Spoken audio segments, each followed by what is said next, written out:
Melanjutkan cerita dari episode sebelumnya. Di episode sebelumnya, Tuya yang berhasil melarikan diri tiba ke bintang Hongmeng yang saat ini merupakan markas utama mereka. Kemudian dia menemui kakak tertuanya yang bernama Tuyan dan mengatakan bahwa musuh yang kuat akan segera datang. Kakak tertua, percayalah padaku, apa yang kukatakan itu benar. Musuh kuat akan datang, ucap Tuya saat menghadapi kakak tertuanya. Dia tidak lagi sombong seperti biasanya. Dari mana mereka berasal? Apa sebenarnya yang kamu temui? Apakah ada informasi yang lebih akurat? Tuyan akhirnya memilih mendengar apa yang dikatakan Tuya.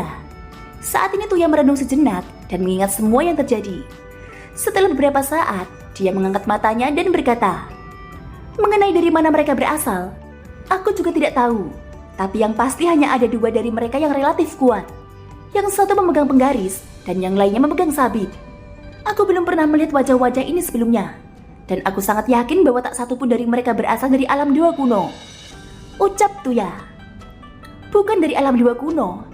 Lalu siapa sebenarnya mereka? Kami pada dasarnya telah menguasai informasi daftar orang kuat di kehampaan Laut Timur saat ini. Selain itu, lorong memasuki kehampaan Laut Timur telah ditutup, sehingga orang luar hampir tidak memiliki kesempatan memasukinya. Ini sangat aneh. Kemarilah, segera periksa untuk melihat apakah ada keabadian dewa yang menggunakan penggaris dan sabit dalam daftar orang kuat. Tuyan mengangkat tangannya dan segera ada prajurit Taisu melangkah maju. Untuk berjaga-jaga, lebih baik persiapkan formasi besar dan lakukan segala tindakan pencegahan. Jika memang ada orang yang kuat, masih ada peluang untuk menanganinya, kata Tuyan. Saudaraku, tapi menurutku mereka tidak punya nyali untuk datang ke bintang Hongmeng. Apakah kamu ingin melanjutkan pelacakan? Salah satu dari mereka mengambil senjata Taisu, dan kita dapat menemukan lokasinya melalui itu. Mengapa kita tidak langsung mendatanginya daripada menunggu? Ucap Tuyan. Untuk saat ini tidak perlu. Jika mereka tidak mendatangi kita, maka biarkan saja. Namun jika mereka datang, belum terlambat untuk membunuh mereka. Sekarang kita berada dalam terang dan mereka dalam kegelapan. Kita tidak mengetahui kekuatan musuh. Tidak ada salahnya untuk lebih berhati-hati. Sebelumnya ada kabar bahwa terjadi sesuatu pada penjaga di kehampaan Laut Barat. Latar belakang Sensi sangat dalam. Tidakkah menurutmu terlalu aneh untuk bisa berjalan terlalu lancar seperti ini? Dengan membiarkan invasi berkembang seperti sekarang, aku merasa masalah ini tidak sederhana itu. Tuyan berkata dengan tatapan penuh perhatian di matanya. Dia tetap waspada dan tahu bagaimana merenungkan keseluruhan situasi.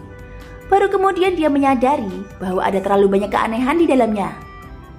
Saudaraku terlalu curiga. Tidak peduli seberapa dalam latar belakang Sensi, itu tidak masalah. Mereka semua adalah bunga di rumah kaca. Mereka lemah dan rentan. Tuya punya persepsi berbeda dan melambaikan tangannya. Tuya, berlutut. Tuyan berteriak dengan tajam. Tuya di depannya sedikit terkejut. Kemudian dia berlutut di tanah dengan patuh. Berapa kali aku memperingatkanmu, jangan pernah meremehkan musuh manapun, dan lebih merenungkan apa yang kamu lakukan. Dunia Sensi berbeda dari yang lain. Meskipun makhluk tertinggi telah jatuh, dia telah bereinkarnasi. Dia akan menjadi variabel. Berhati-hatilah saat bertindak. Berlututlah di sini dan pikirkan baik-baik. Tuyan berkata dengan tegas, dan sosok Tuya tidak berani bergerak sama sekali. Belum ada kabar dari alam dewa kuno. Yang Mulia telah mengeluarkan perintah. Semua komandan harus bersiaga untuk menjarah sumber daya secara tersebar dan tidak teratur, ucap Tuyan. Pada saat ini seorang prajurit Taisu tiba-tiba berlari dan berhenti di depan Tuyan dan Tuyan, melapor kepada dua panglima tertinggi. Tentara yang bertanggung jawab atas penjarahan itu diserang dan menderita kerugian besar, kata prajurit Taisu itu. Diserang? Dengan bintang Hongmeng menyebar dari langit berbintang, siapa lagi yang memiliki kekuatan untuk mengguncang kita? Tuya yang sedang berlutut di tanah mengangkat kepalanya dan berkata dengan terkejut. Prajurit Taisu itu menyerahkan slip giok. Tuyan mengambilnya dan mengerun kening setelah melihatnya dengan kekuatan jiwa. Ada total 12 tim yang bertanggung jawab untuk menjarah dari arah yang berbeda. Tapi mereka semua menghadapi serangan musuh dan menderita kerugian besar. Musuh yang menyerang mereka mungkin adalah keabadian dewa. Setelah Tuya membaca pesan di slip giok, matanya tiba-tiba menjadi serius. Saudaraku, mungkinkah para dewa dari alam dewa kuno telah muncul? Ucap Tuya. Ini bukan alam dewa kuno. Dilihat dari gaya taktiknya, Ratu Kuil kuno tidak akan bertindak seperti ini. Dan bahkan jika dia ingin mengambil tindakan, dia akan langsung menargetkan Yang Mulia. Kecil kemungkinan dia akan mengambil tindakan terhadap kita dan dengan mudah mengungkapkan diri. Setelah menganalisa, Tuyan berbicara sambil menggelengkan kepalanya. Jelas dia masih sangat sadar akan bobotnya sendiri. Menurutnya hampir mustahil Ratu Kuil Kuno secara pribadi mengambil tindakannya hanya untuk dirinya. 12 tim diserang, dan musuh hanya memiliki 100 orang. 100 orang dapat melukai tentara-tentaraku. Mungkinkah 100 orang ini adalah keabadian dewa? Tidak mungkin. Selain alam dewa kuno, di mana sensi bisa begitu banyak keabadian dewa berkumpul? Terlebih lagi mereka semua diserang oleh musuh. Jika mereka semua adalah keabadian dewa, bukankah ada puluhan ribu keabadian dewa? Tuyan berkata dengan alis terkatup rapat. Tak lama kemudian suara angin kencang terdengar dan sesosok tiba-tiba mendarat di depan keduanya. Kakak laki-laki tertua, saudara laki-laki ketiga, Tuseng datang. Ucap sosok itu yang ternyata adalah Tuseng. Hahaha, sekarang kami 3 bersaudara telah berkumpul bersama. Tidak peduli siapa mereka. Begitu kita bergabung, kita pasti bisa membunuh mereka semua, kata Tuya sambil berdiri dengan gembira. Namun pada saat ini Tuyan tiba-tiba menatapnya dengan tatapan dingin. Menyadari ini, Tuya menjatuhkan dirinya lagi dan berlutut di tanah, lalu memandang Tuseng dengan tatapan sedih. Saudaraku, saudara ketiga menyadari kesalahannya, ucap Tuseng. Apakah kamu ingin berlutut juga? Saudara ketiga harus merenungkannya dengan hati-hati. Kakak melakukan ini demi kebaikan kita sendiri, ucap Tuyan. Tuseng tertegun sejenak dan tidak berani lagi memohon kepada Tuya. Aku baru saja tiba. Setelah kita berkumpul bersama, bagaimana kalau kita pergi minum? Ucap Tuseng. Bahkan kamu masih memiliki ide untuk minum? Sepertinya kamu harus merenungkannya. Pergi dan berlutut. Tuyan berteriak dengan tajam. Tuseng terkejut dan hanya bisa dengan patuh berjalan ke sisi Tuya untuk berlutut bersama. Tuyan segera mulai mengatur pengaturannya, dan ketika dia melihat ke atas, dia melihat kapal Dewa Void Taisu melayang di langit. Perkuat tata letak formasi. Selain itu, susun 10 formasi lagi. Tuyan memberi perintah dan segera kapal Dewa Void terbang keluar dari bintang Hongmeng. Pada saat ini keseluruhan pemandangan di bintang Hongmeng benar-benar mengejutkan. Itu karena bintang yang dulunya berisi berbagai kota, hutan, pegunungan, dan lautan kini dipenuhi oleh kantung darah. Semuanya mengandung tubuh manusia, dan kantung darah ini merupakan prajurit yang diproduksi Taisu. Jumlahnya mencapai puluhan juta. Harus dikatakan bahwa jumlah ini sangat mencengangkan. Kemudian Tuyan mengerahkan ratusan prajurit Taisu di udara dan siap beraksi kapan saja. Selain itu dia juga mengatur sebagian prajurit Taisu untuk berpatroli di luar bintang Hongmeng.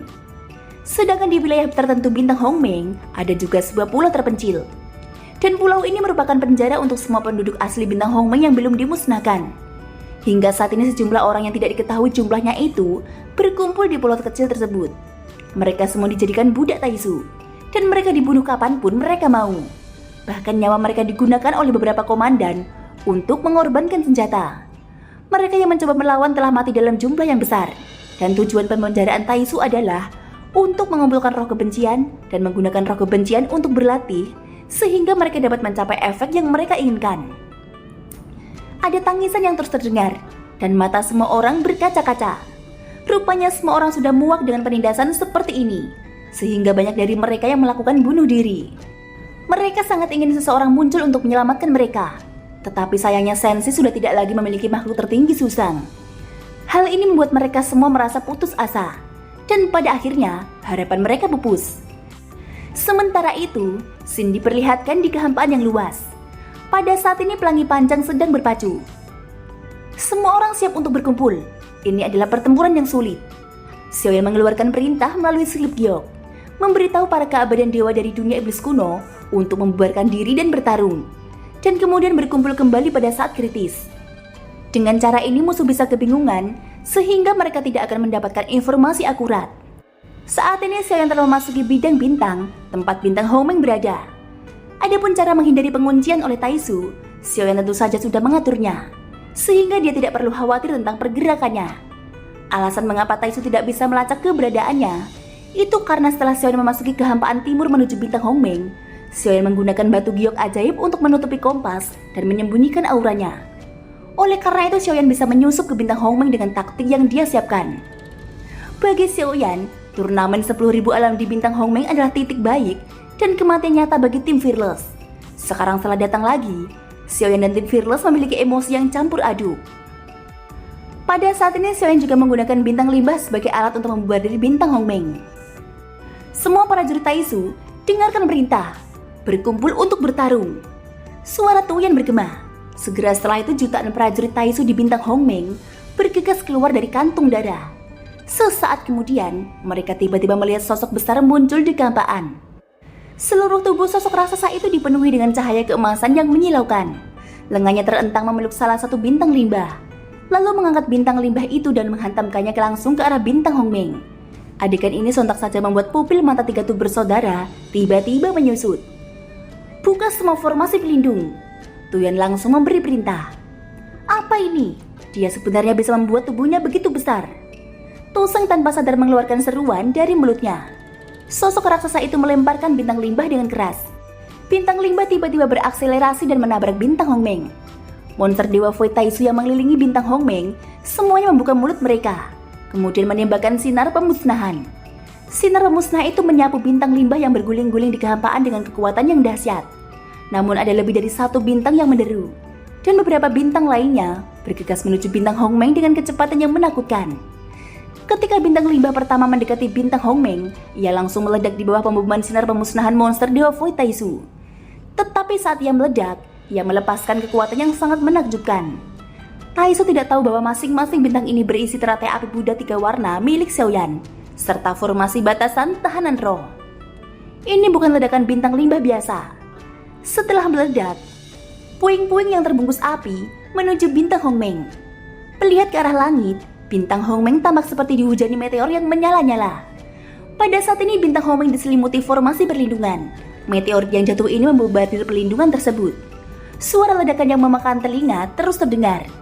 Meskipun sinar pemusnah dari monster Dewa Void Taisu sangat kuat, itu tidak dapat menghentikan lusinan bintang limbah yang tersapu di saat yang bersamaan. Pada akhirnya beberapa bintang limbah menghantam bintang Hongmeng dengan keras. Namun tingkat kekokohan perisai pelindung di atas bintang Hongmeng cukup mencengangkan untuk sementara benar-benar memblokirnya. Sayangnya setelah beberapa ledakan berturut-turut, perlindungannya terus bergetar dan lapisan pelindung mulai pecah. Saat bintang limbah lain meledak, perisai pelindung itu sepertinya tidak mampu menahan dan mulai runtuh. Seketika senyum di wajah Tuya benar-benar hilang. Yang menggantikannya adalah keseriusan. Mereka sepertinya datang dengan persiapan penuh. Tingkat kekuatan ini cukup untuk membunuh Tuya. Mereka sengaja melepaskan Tuya karena ingin tahu di mana kita berada. Tuyan menyipitkan matanya sambil bergumam. Di bawah pengaruh yang terus-menerus, semua lapisan pelindung akhirnya meledak dan terbuka. Segera prajurit Taisu yang tak terhitung jumlahnya berkerumun, mencoba menghancurkan bintang limbah itu dengan paksa. Bintang-bintang limbah ini seharusnya hanya benda mati dan tidak bisa membuat gelombang apapun. Tetapi mengapa bisa mengandung kekuatan penghancur yang begitu kuat? Tuyan mengering keningnya. Saat berikutnya ledakannya memekakan telinga terdengar dan semua pelindung hancur. Tanpa perlindungan, meteor di seluruh langit jatuh dan bintang-bintang yang meledak berubah menjadi meteor yang tak terhitung jumlahnya. Dalam sekejap mata, segala sesuatu di seluruh benua hancur total. Pada saat ini banyak bangunan Taisu hancur lebur dan meteor tersebut membawa suhu panas yang ekstrim. Dampak yang ditimbulkannya bahkan lebih mencengangkan seolah-olah terjadi kiamat. Guncangan hebat itu hampir mencungkir balikan bintang Hongmeng. Seluruh bintang Hongmeng tertutup asap dan debu. Banyak prajurit Taisu yang menghentikannya. Namun di bawah kekuatan yang kuat ini, terutama yang terlalu besar, banyak prajurit Taisu yang terluka parah atau bahkan mati terkubur. Kakak tertua dan saudara laki-laki kedua, serangan ini terlalu sombong. Kenapa kita tidak langsung mengambil tindakan? Tuya berbicara dengan alis terkatup rapat. Dia sudah mengenakan armor dewa palsu dan memegang tombak panjang dengan satu tangan. Momentum yang dimilikinya memang cukup kuat. Jangan khawatir, tunggu sampai mereka memasuki bintang ini. Dengan dukungan formasi di sini, kita akan mendapatkan lebih banyak keuntungan. Tuyan berkata dengan suara rendah. Meskipun Tuya sedikit tidak sabar, dia tetap mematuhi instruksi kakak tertuanya. Matanya terangkat, kemudian bergegas keluar dan menusuk dengan tombaknya. Meledakkan meteor yang mendesing itu menjadi bubuk. Hujan meteor ini berlangsung lama dan hampir meratakan seluruh bangunan Taisu dengan tanah. Formasi pelindung bintang Hongmeng semuanya hancur. Sesaat kemudian ketika hujan meteor berakhir, sejumlah besar sosok mengalir ke dalamnya. Meskipun jutaan prajurit Taisu mengepung mereka tidak berani mengambil tindakan dengan mudah. Dipimpin oleh Xiaoyan, 50.000 keabadian dewa berkumpul di belakangnya. Penggunaan bintang limbah sebagai alat serangan sekali lagi meyakinkan orang-orang kuat di dunia iblis kuno ini. Bahkan Xiaoyan di depannya memang yang mulia Susang. Tindakan serta segala sesuatu pengaturannya bukan sesuatu yang bisa mereka tebak. Aku awalnya bertanya-tanya siapa sebenarnya yang begitu berani memprovokasi Taisuku. Kupikir itu orang-orang dari alam dewa kuno. Tak disangka rupanya kalian lagi. Keberanianmu cukup besar untuk datang ke sini. Apakah hanya karena beberapa orang ini sehingga membuatmu begitu percaya diri? Ucap Tuya menatap Xiaoyan di depannya. Memang dibandingkan dengan jutaan tentara kuat Taisu, 50.000 orang yang dipimpin Xiaoyan tampak tidak sebanding. Apa yang kau banggakan dengan zombie-zombie yang memakai cangkang kura-kura? Ini hanyalah sekumpulan serangga yang tidak berguna. Xiaoyan menjawab dengan senyum dingin. Xiao Yueli di sampingnya mengangkat tangannya dan melambaikan sabit kematian. Cahaya hitam yang ganas tiba-tiba muncul. Itu langsung menyapu banyak prajurit Taisu di sekitarnya. Dalam sekejap ratusan orang itu langsung menyemprotkan darah segar dan bahkan armor dewa palsu mereka terbelah. Pengadilan kematian. Tuyan mengarahkan tombaknya dengan tajam dan berteriak dengan marah. Sebelumnya kamu berlari cukup cepat. Apa gunanya berbicara dengan keras? Ucap Yueli. Hahaha, sejak kamu berani mengejarku ke sini, kamu sudah menjadi kura-kura di dalam guci Taisuku. Sekarang aku ingin melihat apakah kamu masih bisa merajalela. Aktifkan segelangi dan mengunci dunia. Tuyan berteriak tajam. Monster Dewa Void Taisu yang berada di luar kehampaan segera memuntahkan cahaya ke bintang Hongmeng. Cahaya itu menyelubungi bintang, seperti yang dilakukan Tuya sebelumnya. Ia ingin menjebak Xiaoyan dan yang lainnya sampai mati. Bahkan para dewa kuno tidak berani menjadi begitu sombong. Tapi kamu sekumpulan semut sebenarnya ingin mengguncang Taisuku. Ucap Tuya. Pada saat ini di antara jutaan prajurit Taisu, 100 sosok perlahan turun ke sisi tiga tubuh bersaudara. Ketika Xiaoyan menyebarkan kekuatan jiwanya, dia mendapati bahwa ratusan orang ini semuanya memiliki jiwa. Ternyata mereka menyamar di antara prajurit lainnya. Hahaha, saudara-saudara, bersiaplah untuk perang. Kupas mereka dan patahkan tulang mereka. Tuya sekali lagi berteriak. Tuyan tidak lagi menghentikannya. Karakter Tuya memang berisik, namun dia juga membangkitkan semangat semua orang. Pada saat ini di belakang Xiaoyan, mereka yang memiliki kekuatan keabadian dewa tingkat ketiga melangkah maju satu demi satu. Meskipun jumlah mereka tidak sebanyak Taisu, tetapi kekuatan yang dimiliki orang-orang ini tidak perlu diragukan. Semuanya, target utama Anda semua adalah 100 komandan yang memiliki jiwa itu. Armor dan senjata mereka tidak biasa. Selain itu mereka juga memiliki seni bela diri terlarang. Kalian harus berhati-hati. Adapun tiga tuh bersaudara itu, serahkan mereka kepada kami. Xiaoyan berbicara dengan nada tenang. Setidaknya untuk saat ini, ancamannya sepertinya tidak terletak pada tiga tuh bersaudara. Perubahan akan terjadi jika kita lambat. Mereka pasti sudah memanggil bala bantuan. Pada saat itu akan sulit mengatasinya. Oleh karena itu kita harus bertarung dengan cepat. Semuanya, ayo serang. Setelah suara Xiaoyan jatuh, dia dan Xiao Yueli saling memandang dan langsung berubah menjadi dua pelangi menuju tiga tuh bersaudara. Pada saat yang sama, ratusan komandan yang memiliki jiwa segera bergegas maju untuk menghentikan Xiaoyan dan Xiao Yueli.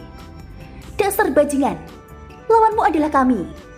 Leluhur keabadian dewa tingkat ketiga dari dunia iblis kuno berteriak. Mereka mengeluarkan rantai dan bergegas keluar bersama-sama ke arah ratusan komandan Taisu.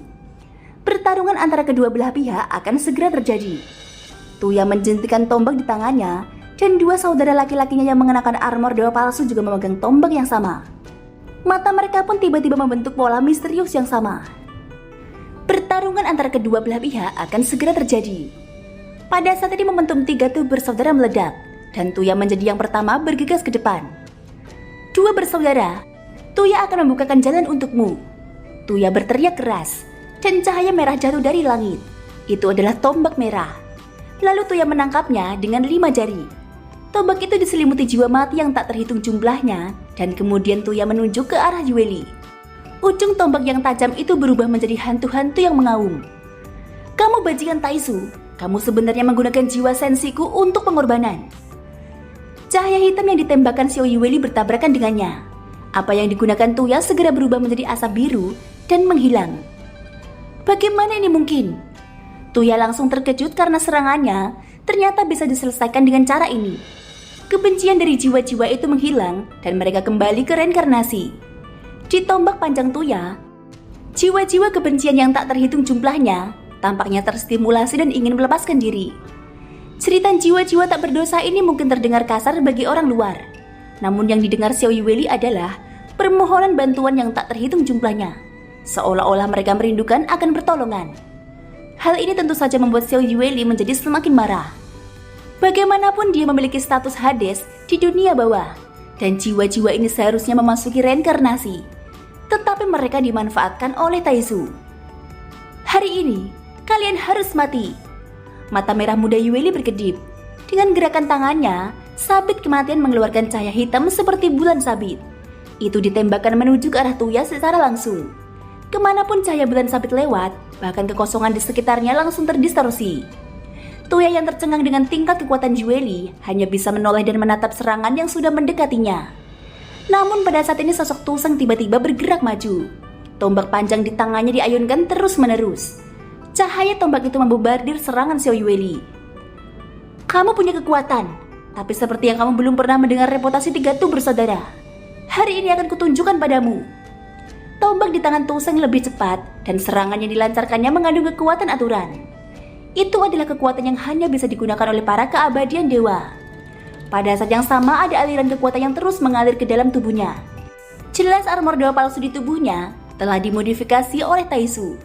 Dan semua aspek telah ditingkatkan dengan cara yang berbeda. Adapun aliran kekuatan tersebut, itu datang dari monster dewa Void Taizu yang selalu memasok energi. Segera Tuya dan Tuseng bergegas keluar bersama-sama untuk menyerang Xiao Yueli. Namun pada saat ini sebuah jari emas besar jatuh dari langit. Itu adalah jari penghancur bintang milik Xiaoyan. Pada saat yang sama Xiaoyan menginjak guntur Jile dan tubuhnya langsung melesat di depan mereka bertiga. Tinjunya yang bersinar dengan cahaya keemasan menghantam keduanya tanpa pandang bulu. Tuya segera melangkah ke depan untuk menahan jari penghancur bintang. Sedangkan Tuseng mengambil tindakan untuk menghadapi tinju Xiaoyan. Adapun Tuyan, dia berada di belakang dan tidak terburu-buru mengambil tindakan. Seolah dia masih mengamatinya. Xiao Yueli tidak mengabaikannya. Dia menunjuk langsung ke arah Tuyan. Tidak sulit untuk menebak bahwa Tuyan adalah pemimpin di antara 3 bersaudara. Di sisi lain, keterampilan tombak Tuseng juga cukup luar biasa. Dia tidak kalah saat bertarung dengan Xiaoyan. Hal ini membuat Xiaoyan merasakan sesuatu yang aneh. Kekuatannya seharusnya hanya berada di ranah keabadian dewa tingkat pertama. Tapi dia sepertinya bisa memprediksi pukulanku. Teknik 82 pukulan dewa bahkan tidak mendapatkan keuntungan apapun. Kumam Xiaoyan. Xiaoyan selalu takut dengan reputasi 3 Tu bersaudara. Jadi sekarang dia lebih banyak mengujinya. Ketika Tuya meraung, dia menghancurkan jari penghancur bintang milik Xiaoyan. Kemudian dia segera berbalik dan menyerang Yueli dari belakang. Saat Xiaoyan melihat ini, sayap dewa emas hitam muncul di belakangnya. Ditambah dengan guntur Jile di bawah kakinya, kecepatannya meningkat secara dramatis. Tombak Tuya disodorkan dan bertabrakan dengan tinju Xiaoyan. Kekuatan kekerasan meledak seketika. Ledakan kejut itu langsung membuat Tuya tertembak ke belakang. Tuseng yang berada di belakang Xiaoyan juga mengambil tindakan dan ingin menyerang Xiaoyan secara diam-diam. Namun sosok tinggi dan cantik itu sekali lagi memimpin dan mengayunkan sabit kematian untuk mengusirnya. Ayah, ketiganya tidak terlalu kuat. Tidak perlu menguji mereka lagi. Aku akan membunuh pemimpinnya. Suara Xiao Yueli sampai ke telinga Xiaoyan ketika dia dekat dengan Xiaoyan. Baik ayah maupun putrinya sedang menguji, namun Xiao Yueli tidak menemukan sesuatu yang aneh. Dia bahkan merasa bahwa kekuatan ketiga Tu bersaudara ini agak melebih-lebihkan dirinya sendiri. Xiaoyan tidak menjawab. Persepsinya berbeda dengan Yueli. Perasaan aneh yang dia rasakan selalu membuatnya merasa tidak nyaman. Xiaoyan merasa ketiga orang ini sedang merencanakan sesuatu. Pada saat ini mata Xiao Yueli selalu tertuju pada Tuyan, yang merupakan terkuat di antara 2 lainnya. Setelah menyingkirkan Tuyan, 2 lainnya secara alami tidak akan menimbulkan ancaman apapun. Meskipun metode serangan Xiao Yueli tampak sederhana, sabit kematian yang dia gunakan mengandung kekuatan aturan yang sulit mereka tolak. Terlebih lagi aturan yang dikuasai Xiao Yueli adalah reinkarnasi. Ketiga Tu bersaudara juga sepertinya merasa terancam. Saat ini segel darah merah yang serupa muncul di antara alis mereka. 3 bayi berkumpul. Tuyan yang selama ini diam akhirnya mengeluarkan teriakan tajam. Segera setelah itu Tuya dan Tuseng bergegas datang mendekatinya. Saat mereka mendekat, mereka meledak menjadi kabut darah dengan suara keras. Tuyan membuka mulutnya lalu menelan semua kabut darah ini. Detik berikutnya 2 benjolan besar muncul di leher Tuyan. Tubuhnya mengalami perubahan aneh. Di tengah darah dan daging yang kabur itu, sosoknya benar-benar tumbuh besar dan menumbuhkan 3 kepala serta 6 lengan. Bentuk tubuhnya jauh lebih besar dari sebelumnya dan auranya langsung meroket. Mengapa seni yang dipraktikkan oleh kelompok Taisu ini merupakan seni jahat yang menjijikkan? Xiao Yueli sedikit mengernyit. Pemandangan di depannya membuatnya merasa jijik. "Saudaraku, kita harus membunuh mereka," ucap Tuya. "Ya, kami 3 bersaudara memiliki satu pemikiran dan kami pasti akan membunuh mereka di sini," jawab Tu Seng. Kedua kepala Tuya dan Tu Seng berkata masing-masing sementara mata Tuyan dingin. Ini seharusnya menjadi ancaman metode rahasia. Kekuatan 3 bersaudara semuanya telah mencapai tingkat keabadian. Jika digabungkan dengan metode rahasia ini, kekuatan mereka memang akan meningkat pesat. Xiaoyan berkata dengan mata menyipit.